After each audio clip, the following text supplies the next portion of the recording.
بسم الله الرحمن الرحیم. السلام علیکم ګرانو کتونکو. پروګرام مشرق لیډ کې تاسو ته هرکلی په ماشومان باندې د تشدد کولو سلسله ختم نه شو. تیر شپږو میاشتو کې 1400 نه زیات ماشومان باندې تشدد شوی دی چې په هغې کې ماشومان جنکۍ همدغه رنګ ماشومان هم شامل دي. دې نه علاوه په یو شمېر زنانو هم تشدد پیښې ریپورټ شوي دي او د ټولو نه سوا پیښې چې کوم دي نو هغه د پاکستان ټول نه لویې صوبې د پنجاب نه ریپورټ شوي دي. همدغلته کې په زیاتو ماشومانو زیاتو جنکو ماشومانو باندې کوم دی تشدد شوی دی او دغه کیسونه ریپورټ شوي هم دي. په دغې تعداد چې کوم دی د 300 نه سوا ښودلی کېږي. همدغه رنګ خیبر پختونخوا کې، اسلام آباد کې، سند او د نور ملک نورو برخو نه هم تېرو شپږو میاشتو کې یو شمېر کیسونه چې کوم دي نو هغه ریپورټ شوي دي. کوم ځینې څومره کیسونه ریپورټ شوي دي او کوم دغه ځایونو کې زیات تشدد چې کوم دی نو شوی دی او د دې شاته وجوهات څه دي، په دغه حوالې سره به نن پروګرام لومبۍ برخه کې خبرې کوو.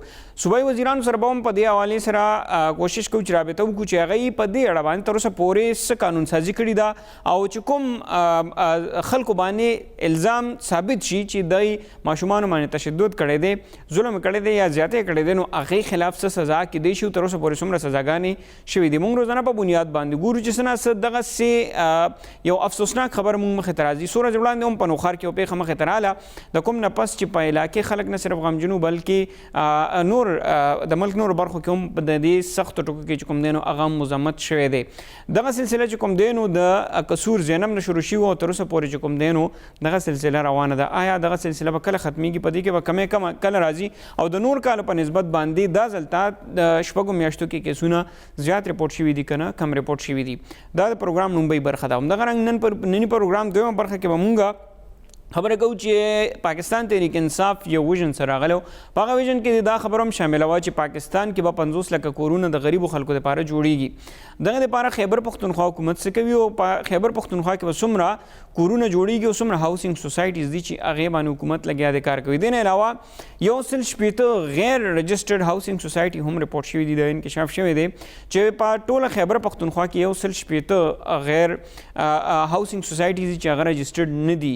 د هغې خلاف حکومت څه کوي؟ همدغه رنګې چې کوم اګریکلچر لینډ دی یعنې کروندې ځمکه ده هغه لګیا دی د دغې هاوسینګ سوسایټي له وجې ختمیږي. یقیناً چې آبادي سیوا کیږي خو د دې دپاره څه شرایط دي چې هغه د بلدیاتو محکمې یا دغه رنګې صوبایي حکومت قوانین پاس کړي دي چې کوم ځای کې به دغسې هاوسینګ سوسایټي جوړیږي نو هغه به په کروندې ځمکه نه بلکې یو شاړه ځمکه باندې به چې کوم دی نو دغسې هاوسینګ سوسایټي یا کورونه جوړیږي.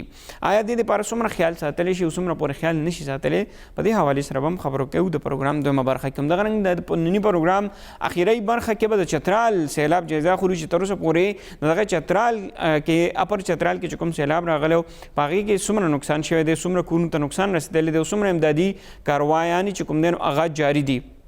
آیا دغه ځایونو کې کورونه ولې جوړیږي چې بیا هر کال همدغه کورونو کې بیا سیلاب راځي؟ حکومت لخوا یا د ادارو لخوا امدادي کاروایانې چې کوم دی نو هغه کیږي او آیا انتظامیه دغه خلکو ته اجازت ولې ورکوي چې هغه په داسې ځایونو کې کورونه جوړ کړي چې هلته کې د سیلاب راتلو خطره زیاته وي؟ تیر کال هم دغسې سیلاب راغلی او په هغه کې جاني نقصان هم شوی او مالي نقصان پکې هم ډېر زیات شوی. دا دلته څومره نقصان شوی دی په دې حوالې سره پروګرام دریمه برخه کې خبرې کوو. خپل لومبۍ موضوع طرف ته راځو چې کوم د ماشومانو تشدد حوالې سره ما خبره وکړه چې نن دغه سلسله تر اوسه پورې ختمه نه شوه او جاري ده. روزانه موږ ګورو چې د ملک چېرته نه چېرته یو برخه کې دغه مسله راځي.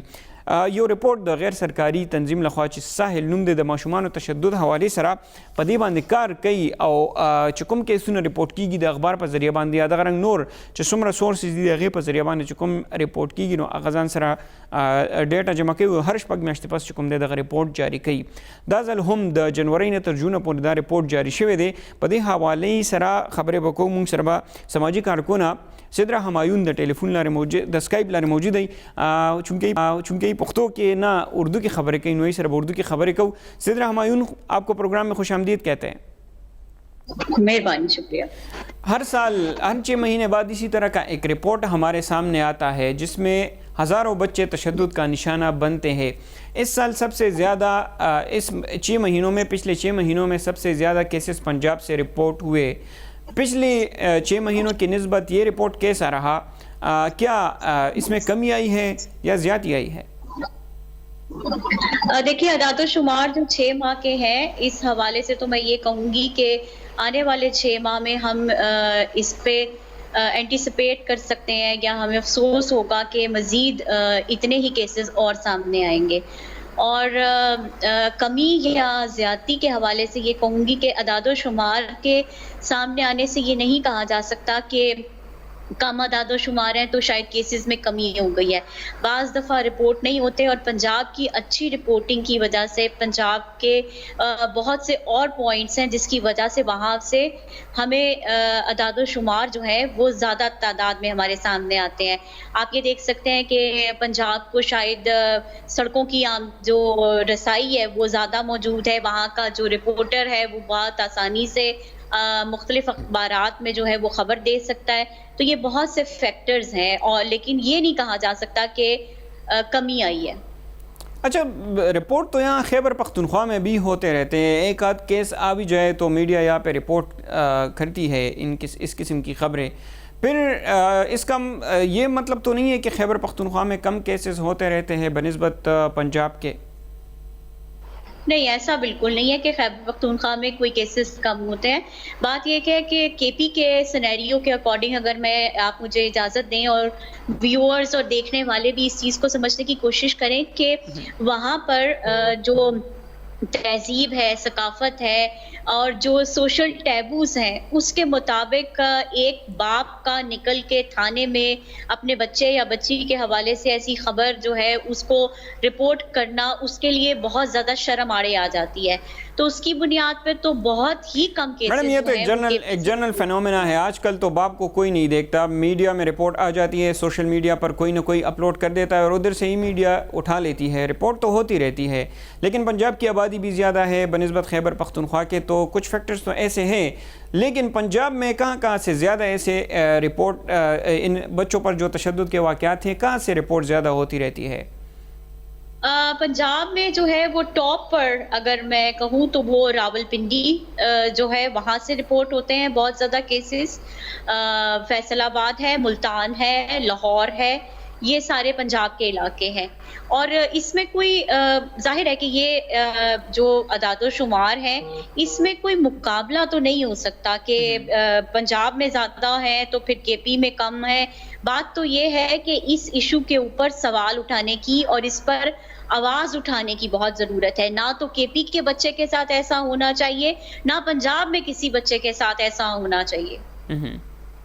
تو اس حوالے سے کیا ہو رہا ہے؟ ہم دیکھتے رہتے ہیں کہ ہر مہینے, ہر دن, ہر ہفتے کوئی نہ کوئی ایسی بری خبر آ جاتی ہے جس پہ سب لوگ افسردہ بھی ہوتے ہیں, ان کی بھرپور مذمت بھی کرتے ہیں, لیکن اس قسم کے واقعات کم نہیں ہوتے. اس کی وجہ کیا ہے؟ دیکھیں, ابھی جو خبریں آ رہی ہیں نا ہمارے نوٹس میں اور جو میڈیا میں ہائی لائٹس ہوتی ہیں وہ عموماً اس بچے کی ہوتی ہیں جو بچہ اس دنیا سے رخصت ہو چکا ہے. ہمیں اس کی لاش ملتی ہے, ہمیں اس کا کوئی باڈی کے اعضاء ملتے ہیں, یا ہمیں پتہ چلتا ہے کہ بچہ اب اس دنیا میں نہیں رہا. تو اس وجہ سے میڈیا کو بھی یہ ہوتا ہے کہ بچہ دنیا سے چلا گیا تو خبر بہت زیادہ جو ہے وہ زیادہ تیزی سے سفر کرتی ہے. میرا انسانی حقوق اور بچوں کے حقوق سے کے ساتھ کام کرنے کے تجربے میں میں صرف آپ کے توسط سے یہ کہنا چاہوں گی کہ زندہ اس وقت بہت سے ایسے بچے ہیں جن کے ساتھ ایسے واقعے ہوئے ہیں, اور ان کے والدین جو اس وقت تکلیف کاٹ رہے ہیں وہ اتنی ہی تکلیف ہے جن کے بچے اس وقت دنیا سے اس واقعے کی وجہ سے رخصت ہو گئے ہیں. تو اصل میں جو پروسیجر ہے اس کے بعد کا یا اس بچے کا رخصت ہو جانا اس واقعے کے بعد کا, اس کی تکلیف میں اور آپ جو ہے وہ یہاں پہ بیٹھ کے نہیں کر سکتے. اچھا, قانون سازی کے حوالے سے ایک دفعہ پہلے بھی ہم نے اس پہ بات کی تھی کہ کچھ نہ کچھ پیش رفت جو ہے وہ ہو رہا ہے. ابھی تک کچھ ہوا ہے فیڈرل لیول پر پنجاب میں یا خیبر پختونخوا میں اس طرح کے کوئی ایسے صوبے ہیں جنہوں نے اس حوالے سے کوئی قانون سازی کی ہو؟ کون سے ایسے سزائیں موجود ہے جو ایسا کرنے پر یا کیس ثابت ہونے پر سزا ہو سکتی ہے؟ پاکستان میں بچوں کے حوالے سے قانون سازی خاصی مضبوط اور بہتر ہے. ہاں, بہت سے ایسے قوانین ہیں بچوں کے حوالے سے جن میں کچھ امینڈمنٹس وقت کے ساتھ ساتھ لانے کی ضرورت ہے. جو بچوں کے ساتھ جنسی زیادتی کے حوالے سے قانون سازی ہے اس میں جو بھی اوفینس بچے کے ساتھ جنسی زیادتی کا ہوگا اس کو سزائے موت آلریڈی موجود ہے کہ اس لا میں. تو اس لیے بعض دفعہ آپ نے دیکھا ہوگا کہ ہیش ٹیگ میں یہ کہا جاتا ہے کہ سزائے موت ہونی چاہیے, لیکن یہ لوگوں کو پتہ نہیں ہے کہ بچوں کے ساتھ اگر ایسا واقعہ ہوگا تو اس شخص کے لیے ہائیسٹ جو سزا ہے وہ ڈیتھ پینلٹی ہی ہے, اور یہ پہلے سے ہی ہے, یعنی کوئی رعایت نہیں ہے, یہ ہائیسٹ سزا ہے. تو رہی بات یہ کہ پھر ایسے واقعات کیوں ہوتے ہیں, آپ کا سوال یہ ہوگا. تو واقعات اس وجہ سے ہوتے ہیں کہ بعض دفعہ پولیس کی انویسٹیگیشن جو ہے اس میں کوئی کمی رہ جاتی ہے, پروسیجرل لیکوناز ہوتے ہیں. اور اس کو میں تھوڑا سا ایکسپلین کر دیتی ہوں کہ وہ یہ ہوتا ہے کہ جیسے ایف آئی آر جو ہے وہ کوئی کمزور لکھی گئی ہے, جیسے جو اس میں ریکوائرمنٹس تھیں وہ پوری نہیں کی گئی. فرض کریں کہ ملزم جو ہے وہ نامعلوم لکھ دیا گیا اس میں, تو نامعلوم مجرم کے حوالے سے قانون بالکل کوئی مدد نہیں کر سکے گا اس فیملی کی. تو اس وجہ سے بھی جو بھی شخص ہے وہ تو بآسانی ایک کے بعد دوسرے بچے کا شکار کرے گا. تو اس وجہ سے بھی بعض دفعہ ہمارے سامنے جو ہے وہ مجرم جو ہے وہ کٹہرے تک نہیں پہنچ پاتے. اچھا صدر ہمایون, انویسٹیگیشن کی آپ نے بات کی, ظاہر ہے آپ اس حوالے سے بھی کام کر چکے ہوں گے. جو انویسٹیگیشن ہوتی ہے ان کے لیے جو پریکاشنری میئرز ہے یا جو سکیلز ہیں وہ حکومت کے پاس ہیں, وہ ریسورسز حکومت کے پاس ہے کہ اگر اس طرح کا کوئی کیس آ جائے تو وہ اسی ڈیوریشن میں یا اس وقت میں ثابت ہو جائے. دیکھیں, ہر تھانہ جو ہے وہ پوش ایریا میں تو موجود نہیں ہے, اور ہر تفتیشی افسر اور یا محرر جو ہے وہ اس کی کیپیسٹی بلڈنگ تو نہیں ہوئی, ٹھیک ہے. تو اس وجہ سے کیس کا تو کوئی پتہ نہیں کہ وہ کہاں سے آ جائے گا, کون سے علاقے سے آ جائے گا, کس ڈسٹرکٹ کے کس کونے سے آ جائے گا. تو اس وجہ سے ہم یہ تو نہیں کہہ سکتے. میں نے دیکھا یہ ہے کہ ہماری سڑکوں کے کیا حالات ہیں, کیا ہم آسانی سے کسی جگہ پر پہنچ سکتے ہیں. تو پھر ایسے موقعوں کے اوپر جب اتنی ایمرجنسی ہو, زندگی بالکل الٹ پلٹ گئی ہو, تو کیا تفتیشی وقوع تک آسانی سے پہنچ سکے گا؟ تو بہت سے مشکلات ہیں اس کے اندر. اور جہاں تک تفتیش کی بات ہے, مجرم پارٹی پہلے اس کے پاس پہنچتی ہے, اور جو مدعی ہے اس کے فرشتوں کو بھی پتہ نہیں ہوتا کہ میں نے کہاں پہ جانا تھا. تو اس لحاظ سے تفتیشی افسران کو انبائسڈ ہو کے آپ ہمارے ساتھ رہیے. ہمارا رابطہ ہو چکا ہے خیبر پختونخوا کے سوشل ویلفیئر کے وزیر, صوبائی وزیر ہیں ہمارے ہشام انعام اللہ صاحب. ہشام صاحب تاسو ته پروګرام کې ارکلې وایو چونکې صدر همایون تعلق پنجاب سره د هغوی اردو کې خبره کوي. دا راته وایي چې یو رپورټ راغلی د شپږ میاشتو هر شپږ میاشتې پس چې کوم دی د ساحل یو اداره ده چې ماشومانو باندې تشدد حوالې سره کار کوي, هغې کې راغلي چې تقریبا 1500 پورې ماشومان یا زنانه بیا یو ځل د تشدد ښکار شوي دي. دا هغه کیسونه دي چې کوم رپورټ شوي دي. خیبر پختونخوا کې هم تقریبا 100 پورې کیسونه چې کوم دي نو دا رپورټ شوي دي. په دې حوالې سره جی صوبایي حکومت یا ستاسو اداره یا تر اوسه پورې څه شوي دي یا څه قانون سازي موږ اکثر په دې باندې خبره کوو, څه تر اوسه پورې شوي؟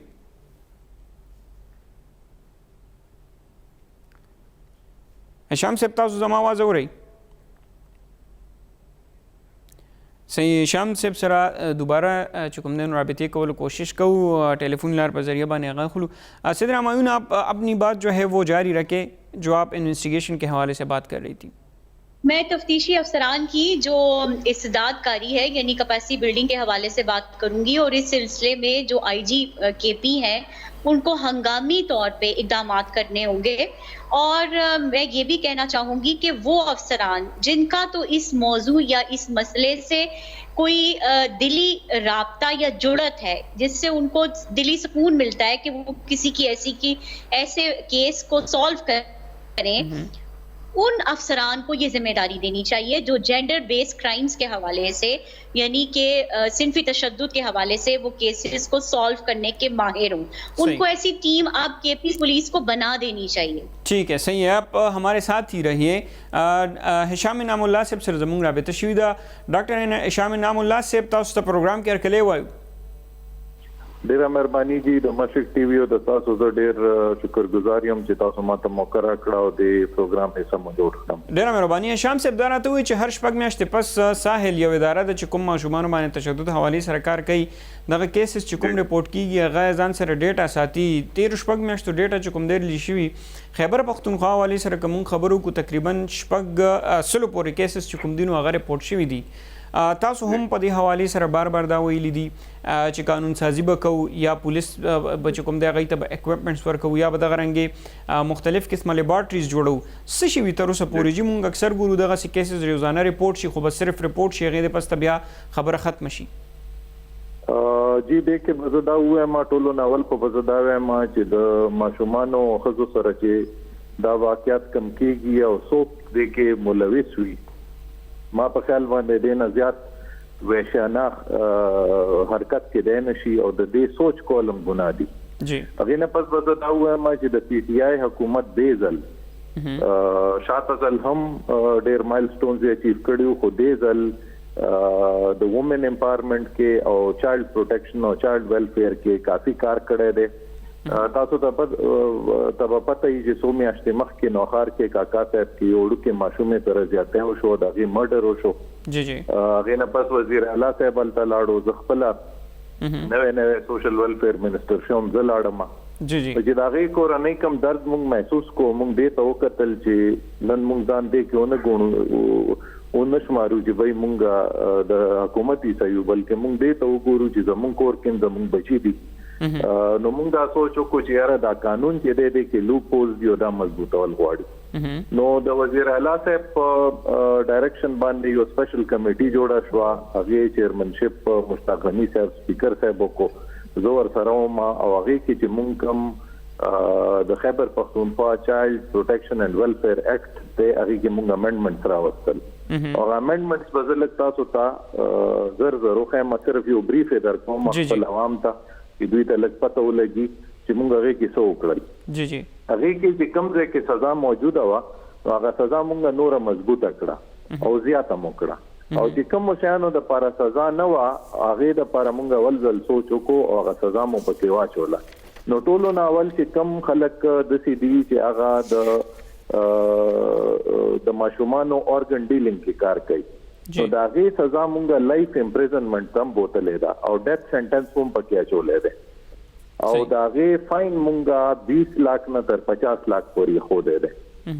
بیا چې کم خلک د چایلډ پورنوګرافي کې انوالو دي نو د هغې سزا مونږ اپ ټو 14 ایئرس پورې کېښوله چې 14 ایئرس پورې دوی ته امپریزنمنټ ورکېدی شي او تقریبا 15 ملین فاین لکه 50 लाख پورې دوی فاین کېدی شي.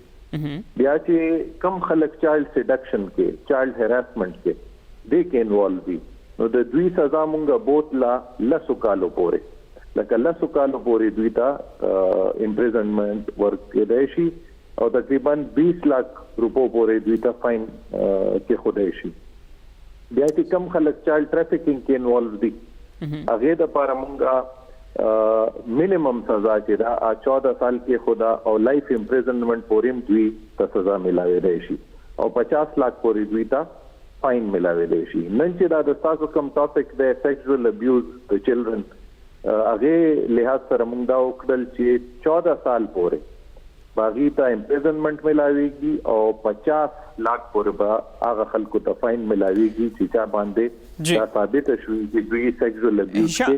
هشام انعام الله صاحب ټول خبرې چې ټولو نه اخیره خبر دا امپورټنٹ خبر دی واورئ ټولو نه درناک شی زمونږ معاشرې کې دا دی چې د چایلډ ریپ وشي او بیا یې یا څه ان نیچرل لسټ پکې انوالو وي او مرډر یې وشي.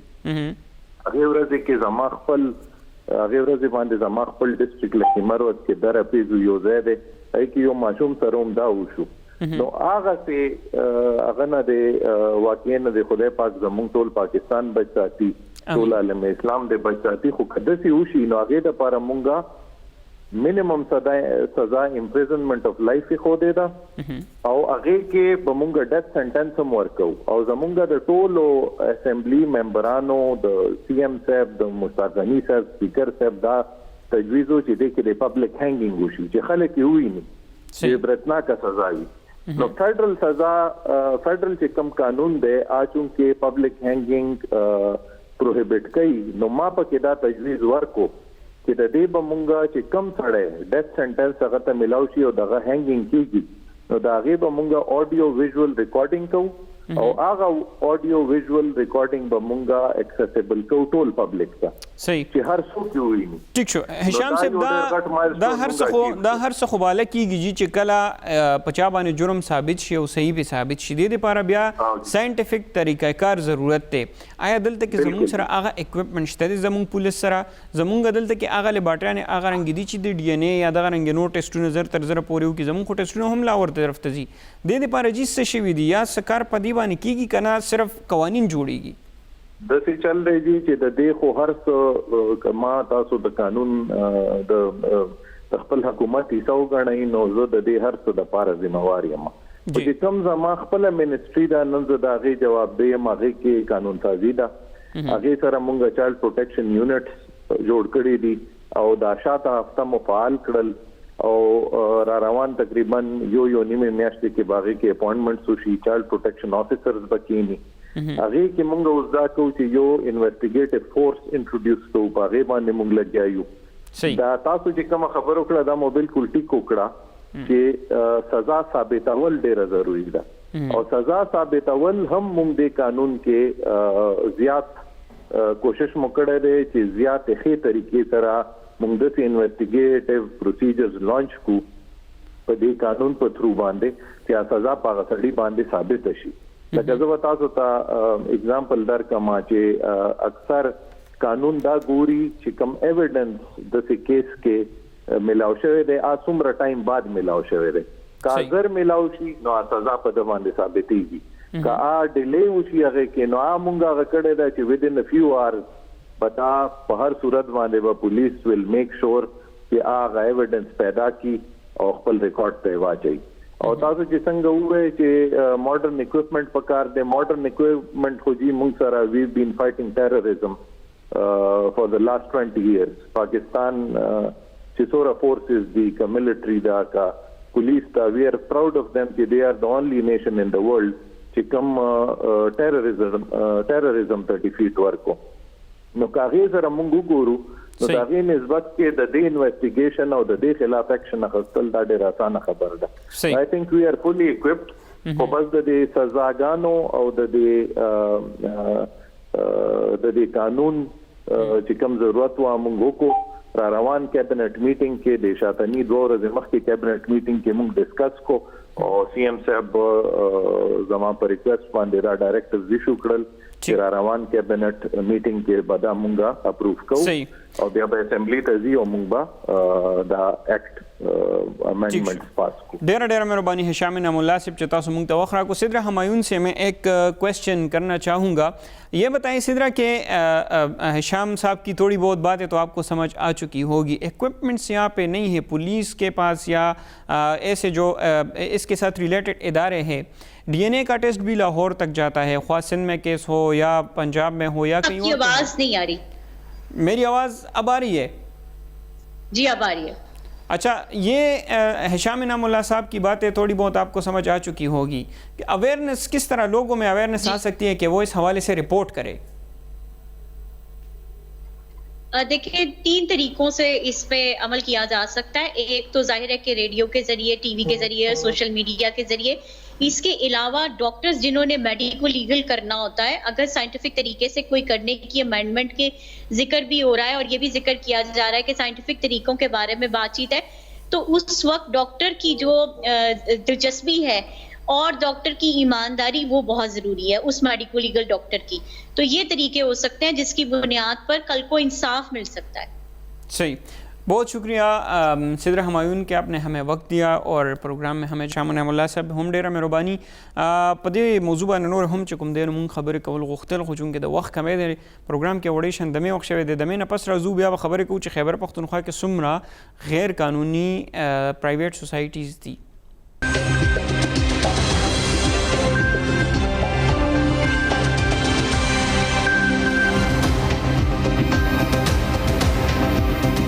کتونکو پروګرام مشرق لیډ کې اوس ځل بیا تاسو ته هرکلی وایو. یقینا چې مونږ ګورو آبادي ډېر په تیزۍ سره لګیا د سیوا کیږي او په خاص توګه باندې بیا په پاکستان کې همدغه رنګې که مونږ د خیبر پختونخوا حوالې سره هم خبره وکړو نو دلته کې هم آبادي چې کوم دی نو هغه ډېر په تیزۍ سره سیوا کیږي. همدغه رنګې د دغې آبادۍ سیوا کېدو سره بیا د انسان ضرورت چې کوم دی نو هغه هم سیوا کېږي. په دې کې ټولو نه لومبی ضرورت او مهم ضرورت چې کوم دی نو هغه د کور دی. هر تن دا غواړي چې د هغه یو کور وي او هغه هلته کې پاتې کېږي. هر تن چې کوم دی نو ځان دپاره د کور جوړولو خواهش لري. په دغې حوالې سره پاکستان تحریک انصاف د انتخاباتو نه وړاندې یو ویژن چې کوم دی راوړی، یو ویژن سره راغلی او دا واده یې ولس سره کړي وه چې هغوی کله خپل حکومت کې راشي نو بیا به تقریبا 50 لکو پورې کورونه جوړوي. څه موده وړاندې د دغې سکیم چې کوم دی نو افتتاح شوه او د دې لاندې به بیا نه صرف پنجاب بلکې ټول پاکستان کې به هاوسنګ سوسایټیز جوړیږي. خلکو ته به چې کوم دی نو بیا په پیسو باندې کورونه ورکولی کېږي. خو اب یو ترتیب سره هغه به یو دغه سره څومره کورونه دي په دې حوالې سره به خبرې کوو. خو دې نه علاوه که بیا موږ وګورو نو په دغې حکومتي سطح باندې نه بلکې په پرایویټ سطح باندې هم ځای په ځای باندې چې کوم دی نو هاوسنګ سوسایټیز جوړیږي. اکثر موږ ګورو په میډیا کې چې د هغې حوالې سره اشتهارات هم راځي، په سوشل میډیا باندې هم راځي او همدغه رنګې هم موږ که چېرته د ښارونو نه تېرېږو نو دغسې قسمه سوسایټیز چې کوم دی نو هغه زموږ مخې ته چې کوم دی نو هغه تېرېږي. په دې حوالې سره که خبرې وکړو نو ټول خیبر پښتونخوا کې تقریبا 160 داسې غیر قانوني سوسایټیز دي چې هغه لګیا دي جوړیږي. د هغې د حکومت نه اجازت نه دی غوښتلی شوی، ځکه که د حکومت نه اجازت غوښتلی کېږي نو دغې دپاره بیا ضروري ده چې مکمل هغه شرایط باندې به پوره کېږي. خو د بده مرغه څه داسې سوسایټیز ته اجازت هم ورکړی شوی دی د حکومت لخوا چې هغه په اګریکلچر لینډ باندې یعنې کروندې ځمکه باندې چې کوم دی نو هغه جوړې شوي دي. که چېرې دغسې دا سوسایټیز روانې وي، که چېرې دغه رنګې د سوسایټیز دغه رنګ کورونه جوړېږي او هغه بیا په اګریکلچر لینډ باندې نو دغه انسانان چې کوم کور وړاندې ضرورت دی خو خوراک څښاک کې هم چې کوم دی نو ضرورت دی، د دغه دواړو نه بغیر چې کوم دی انسان نشي پاتې کېدی. نو لہٰذا که چېرې د کروندې ځمکه ختمیږي نو بیا به انسانان د خوراک څښاک دپاره څه استعمالوي یا دغه رنګ نور چې څه پروډکټس د کروندې نه راده کېږي نو هغه هم یو مهم ضرورت دی.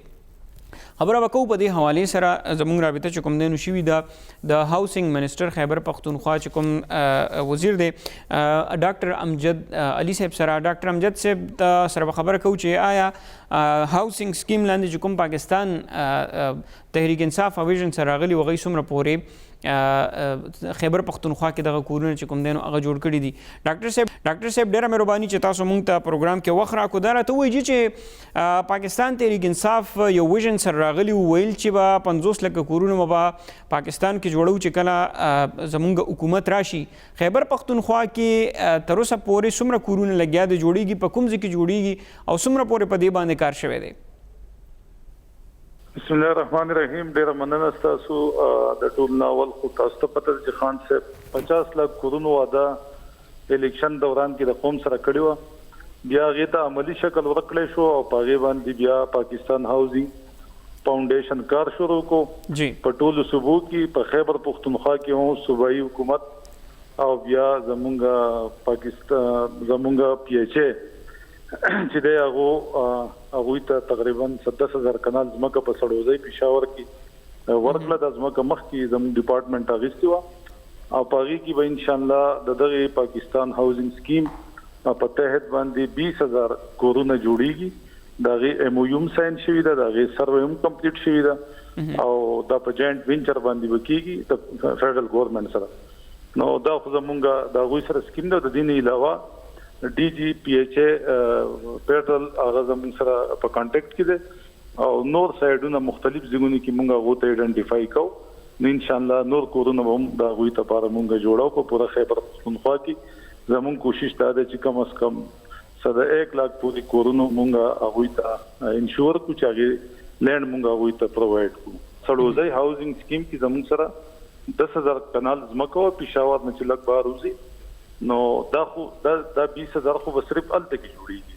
ما تاسو ته ووایي چې د دې نه علاوه نور ځایونه موږ هغو ته ایډنټیفای کوو په مختلف ریجنو کې، یعنی هزاره ریجن باندې، په ملکنډ ریجن باندې، په ساوث ریجن باندې، پېښور ریجن باندې خو الریډي موږ د هغو سره ایم او یو ساین کړي ده. نو دا به مختلف ځایونو کې انشاءالله کوشش دا دی چې 1 لاک پورې کورونه موږ هغوی دپاره فیزیبیلیټي او د هر څه ورکړو او د هغو سره موږ جاینټ وینچر وکړو. خو د هغې نه علاوه تاسو ته پته ده چې دا خو هاوسنګ سکیمونه دي، دا خو څه داسې نه وي چې یا پل جوړول دي یا روډ جوړول دي، چې دا د په کال کې یا 2 کې یا 3 کال کې دا دغه شي دا سکیمونه به سٹارټ شي او بیا ان شاء الله کوشش تا ده امجد صاحب دا ته وایي چې کوم حکومت لخوا جوړیږي سکیمونه یقینا چې هغې ته خو به یو طریقه کار جوړ شوی دا یو ښه خبره ده چې خلکو دپاره په ښه ځای کې کورونه جوړ شي خو بل طرف ته که مونږ وګورو نو په خیبر پښتونخوا کې 160 سیوا غیر قانوني سوسایټیز دي چې کوم لګیا دي جوړیږي چې کوم طریقه کار حکومت جوړ کړی دی چې باقاعده به د ایڈمنسټریشن نه یا د لوکل ګورنمنټ نه به باقاعده اجازه اخلي د انوایرمنټ محکمې نه به چې کوم دی نو باقاعده اجازه اخلي داسې مکمل یو طریقہ کار موجود دی خدا کے باوجود چې کوم دی لګیا د خیبر پښتونخوا کې سوسایټیز جوړیږي او اګریکلچر لینډ چې کوم دی نو هغه ورسره ختمیږي دغه دپاره حکومت څه کوي لګیا دی د دې خبرې نه خبر هم دی او که نه تاسو وی دا غیر قانوني سوسایټیز چې دي دا زمونږ د لوکل ګورنمنټ منسټر کامران بش سے دوتا لیسټ ورکړه او بلورس پروګرام کې چې دا مونږه په دې باندې سروې کړی دا زونه غیر قانوني سوسایټیز دي خو هغه وی چې د خلاف به ان شاء الله مونږ ډېر زر شناخلو په اکټ کې د دې لپاره لوکل ګورنمنټ چې کوم اکټ پی ډی اي هغه د لپاره مونږ پای کې امندمنت هم کړی دي ان شاء الله د دې خلاف کتاب یا ریګولرایز کوي چې کوم پکې د سیدي چې هغه ریګولرایز کیږي او دا غین علاوه چې کوم ندی نو دا غیر لپاره باغو پاغي باندې خاص ریګیکشن اخلي چونکه زما ډپارټمنٹ د سره تعلق نشته ولې د دې ان او سی ایڈمنسټریشن ډپارټمنٹ او لوکل ګورنمنٹ پی ډی اي ورکړي صحیح نو د دې وجنه د غیر د ټول اختیار او چې دا د غوي سره دي بهرحال زموږ چې کوم سکیمونه دي په خیبر پښتونخوا کې زموږ د هاوسنګ ډپارټمنٹ انډر نو هغه کې د هیڅ قسم یو سکیم هم نشته نه څوک ایډنټیفای کولای شي چې هغه په اګریکلچر لینډ باندې زه په خپل د دینه ډېر سخت خلاف یم چې زموږ اګریکلچر لینډ ختميږي په مخ روان دی نو ما سټریکټلی ویلي دي چې یو ځای کې بم چې کم ځای کې زموږ یو اګریکلچر لینډ زموږ متاثر کیږي نو په هغه ځای کې به تاسو سوسایټي نه جوړوئ امجد صاحب یو طریقہ کار موجود دی په خیبر پښتونخوا کې که چېرې داسې قسمه هاوسنګ سوسایټي جوړیږي نو دا یو ښه خبره ده خو هغه طریقہ کار فالو کیږي یا دلته کې څه داسې شرایط دي چې هغې په بنیاد باندې هاوسنګ سوسایټي یا دغسې کورونه چې کوم دی نو هغه لګیایي بیا جوړیږي د ټول ناول خدا دی کنه چې کم ځای کې سوسایټي جوړیږي نو یو خدا دی چې هغه کم اګریکلچر لینډ نو هغه بالکل مطلب دا دی هغه د قانون کې دا دي چې دا بتاسو نه کویر کوي په دی باندې بتاسو سوسایټي نه جوړوي د دې نه علاوه مخکې خداو چې په 10 کناله او 15 کناله باندې هم سوسایټیز جوړلي وس زما د خیال لږی چې کم زمو خپل سوسایټي سي هاوسنګ ډپارټمنٹ لاندې جوړو هغه خو کم از کم د 500 300 کنال نه په زیات زمکه باندې جوړو اکثر زمو سکیمونه ډېر غټ دي جلوزي هاوسنګ سکیم زمو په 10000 کنال باندې ده تقریبا کمپلیشن روان دی 85% ورک په کمپلیټ ده دغه شان زمو هانګو ټاونشپ چې هغه د لپاره وس اپلایګانی شروع دي هغه تقریبا 8300 کنال له نو زمو سکیمونه زیاتره غټ دي او دا چې کم تاسو وای دا پرایویټ سوسایټیز جوړیږي نو د دې لپاره زما خیال دی دوه امندمنت کړی دی چې را د 70-80 کنال نه کم از مکي او هغه اګریکلچر لینډ نه نو هغه باندې بیا هاوسنګ سوسایټي لپاره ان او سیز دور کوي صحیح ان او سیز ټول خبره تاسو کې خود په دغه سوسایټیز باندې دا کار بیا څنګه شروع شي د حکومت خبر نه وي یا ان او سیز ورته د څوک ورکی په کومه طریقه ده داسې چې هغه دغه غیر قانوني سوسایټیز چې کوم دي نو هغه بیا شروع شي حکومت بیا دا څنګه د دې خلاف کاروایی غشتې شي کولای شي کني شي کولای یا تر څه پورې څومره کړي چونکه دا زموږ ډپارټمنټ انډر نه راځي دا د لوکل ګورنمنټ او د ایڈمنسټریشن ډپارټمنټ د دوی ان او سی ورکړي په مخکینی وختونو کې داسې غیر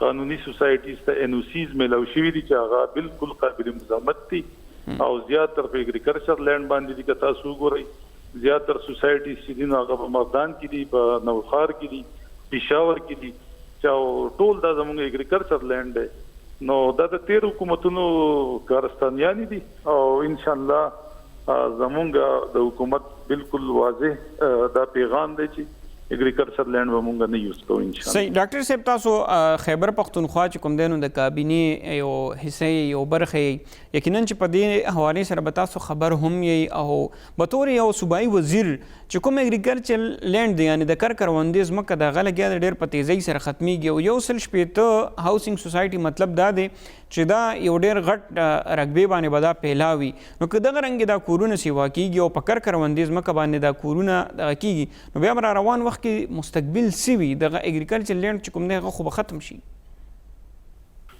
بالکل تاسو خبرې سره زه متفق یم. زموږ حکومت او خان صاحب هم په دې خبره باندې بالکل سټریکټلی وینا کړې ده چې داسې ځایونو کې به تاسو هاوزینګ سوسایټیز له NOCs نه ورکوئ چې هغې کې زموږ اګریکلچر لینډ متاثره کیږي. ولې زموږ ملک چې دی دا اګریکلچر بیسډ ملک دی او تاسو ته پته ده موږ ته هر کال د 100 کلونو نه دا مهتاب عباسي د دواب نواله تر اوسه پورې هر کال موږ ته د وړو قلتي موږ ته د چینو قلتي دغه شان د نورو سیزونو دا کامن سیزون دي چې هر سړی استعمالوي. نو د دغه وجې نه زموږ اګریکلچر لینډ ته کې پرایویټ هاوزینګ سوسایټیز هغوی د دې NOCs وغیرہ غوښتي دي. اوس ما څنګه تاسو ته وی چې لوکل ګورنمنت ایکټ کې په دې باندې هغه په ایکټ کې امندمنت پروپوز کړی او هغه امندمنت اوس پاس شوی هم دي سملای دا. نو ان شاء الله آینده ته ورشي په هغه باندې سزاګانې هم دي او جرمانې هم دي. نو ماته ایگزیکټ فیګر اوس معلوم نه دي چې راڅه جرمانې دي او څومره کال په دې باندې قید دي. نو ان شاء الله زموږ د کوشش ته زموږ د ګورنمنت چې موږ خپل اګریکلچر لینډ بچو او پاږي کې خلک اګریکلچر کوي. نو ان شاء الله په دې روان 2-3 کال کې به دا سوسایټیز چې دي دا چې کم الیګل دي دا وو تم نوټس تللی دي چې کم پکې ریګولرایز کیږي نو هغه به ریګولرایز کو چې کم نه کیږي نو ان شاء الله هغه به کینسل او هغه به ختمو. ان شاء الله دې لپاره کافي اقدامات زموږ د چیف منسٹر صاحب او د خان صاحب واضح ویژن دی یاره زموږ اګریکلچر لینډ محفوظ شي. صحیح ډېره مهرباني ډاکټر امجد صاحب چې وخت مو راکړو او موږ سره پروګرام کې شرکت وکړو. یقینا چې دا یو مهمه مسله که دومره تیزۍ سره لګیږي دغه رنګ هاوسینګ سوسایټیز جوړېږي دغه رنګ کورونه جوړېږي دا به د خبره نه ده خو چې په کومه ځمکه جوړېږي یا کوم شرایط دي یا کوم قانون چې دا قانون نه فالو کیږي نو ټول نوړمبي ذمهواري هم د حکومت جوړېږي چې په هغې باندې عمل درآمد وکړي او د هغې خلاف ایکشنز والی. پروګرام کې وړې شندمې وخت شوی دی د مې نه پس راځو بیا به ځو چترال طرف ته چې هلته کې د حالیه بارانونو له وجې یا د تېره ورځ بارانونو له وجې څومره نقصان شوی دی. موږ سره اوسئ.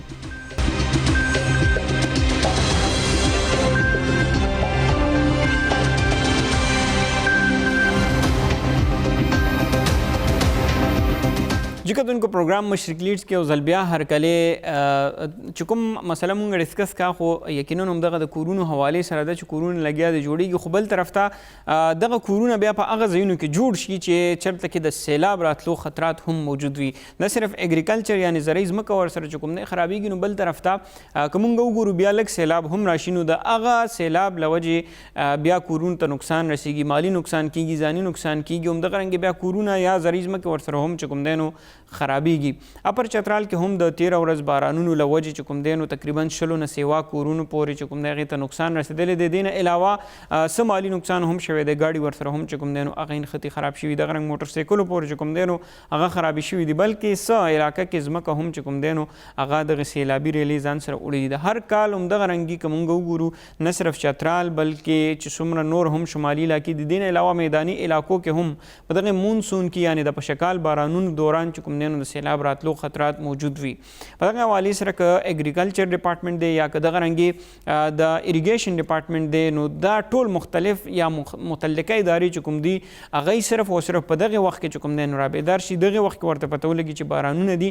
بیا متعلقه ادارې چې کوم PDMA دی یعنې پروینشل ډیزاسټر مینجمنټ اتارټي یا نشنل ډیزاسټر مینجمنټ اتارټي هغوی په دې باندې لګیا وي ګامونه پورته کوي. اوس هم که مونږ صرف چترال جایزه نه بلکې د کراچۍ حوالې سره کوم مونږ اوس وګورو نو هلته کې په فوټونو اوبه چې کوم دی نو هلته کې راغلي دي هلته کې ولاړې دي جمع شوي دي د کوم نه چې نه صرف مالي نقصان شوی دی بلکې یو شمېر خلکه پکې په حق هم رسېدلي دي. دې نه علاوه کورونه پکې هم راپریوتي دي همدې سره سره ګاډې پکې هم چې کوم دی نو هغې ته نقصان رسېدلی دی.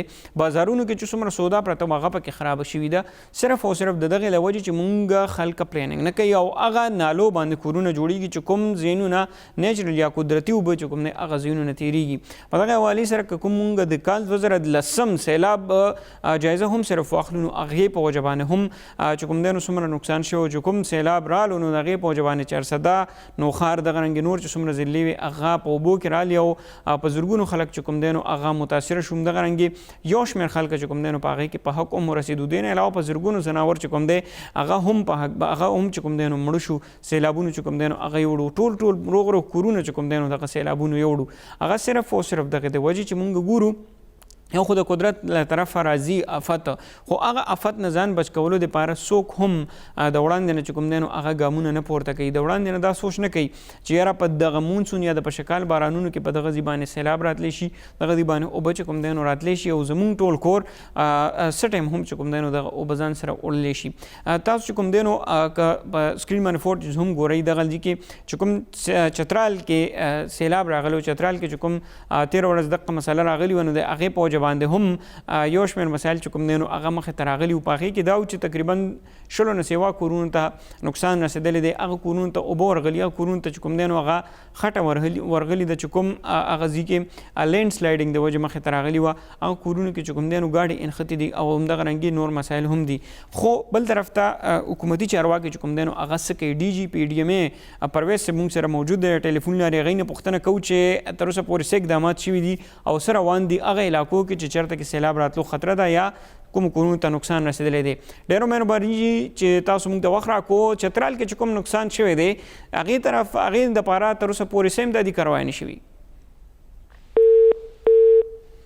این سره زمونږ چې کوم دی نو رابطه کټ شوی، یو ځل بیا ورسره رابطې کولو کوشش کوو. پروډیوسر صاحب وایي چې څه ټیکنیکل وجوهاتو له وجې هم ټلیفون کال اکثر کټ کېږي او یقینا چې موږ په دې باندې هم خبره کوو چې امدادي کاروایانې بیا پروونشل ډیزاسټر مینجمنټ اتارټي څو ورځې وړاندې چې کوم دی نو احکامات جاري کړي. دغه رنګ مخکې موسمیات هم ویلي چې دغه علاقو کې د تیز باران راتلو خطرات چې کوم دی نو هغه موجود دي.